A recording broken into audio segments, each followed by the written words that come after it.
Welcome once again at Fox 7 News. I am Mr. O.G.B.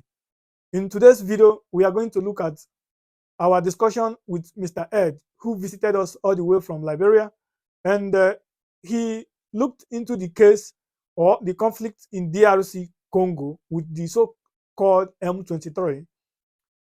Before we proceed, please do us a favor by subscribing to this channel, by commenting, tell us your own opinion.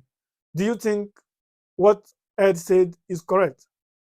Ed was of the opinion that the central government in Congo is actually unaliving her own people, not just in the eastern part of Congo, but all over Congo. But it's too much in the east. That is why the so-called M23 have to rise up to defend themselves. And he was also of the opinion that the central government knows what to do, but they have failed to do it. So for that reason, the right thing to do to promote and to bring peace back is simple, which is decentralize power to the people. Let people control what they have and pay tax to the central government. Yeah, we are going to look at all these things. We invited Mr. Ed for a specific purpose because we know that he knows history.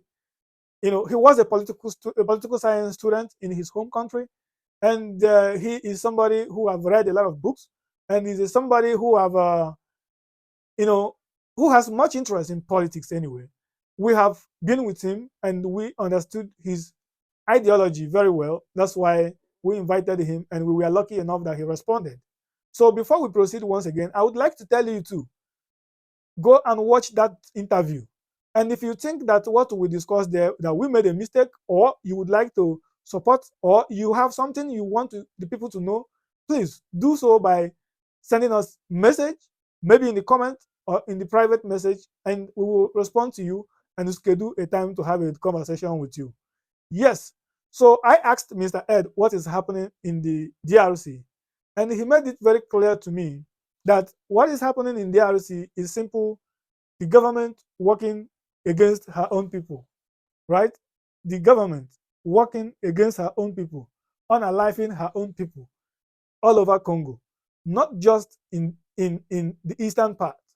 And he was of the opinion, he reminded us how this DRC was created, how the colonial power did what they did there by dividing the people that should be in one country. The DRC, those in the east, should have belonged to Rwanda. Rather, the colonial masters joined them together with other tribes.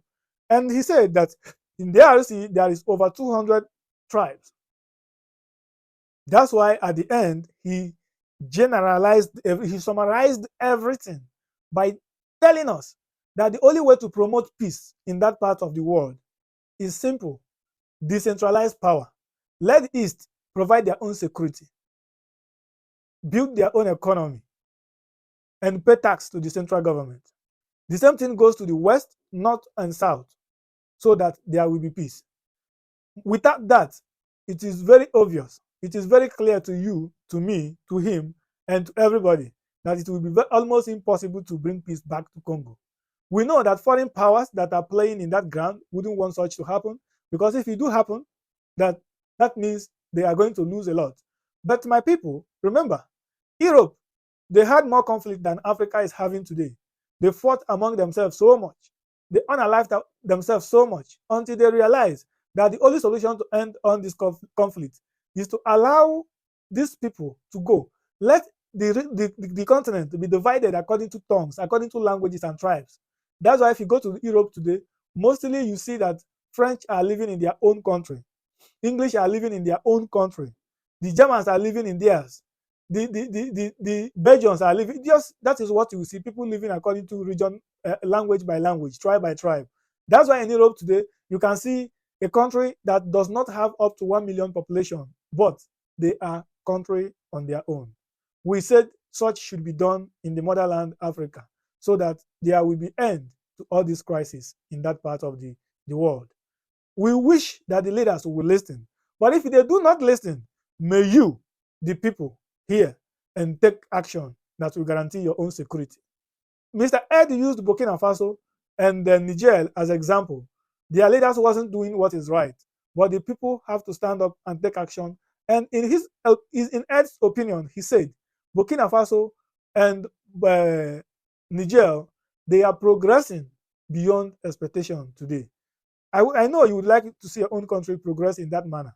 For you to enjoy that,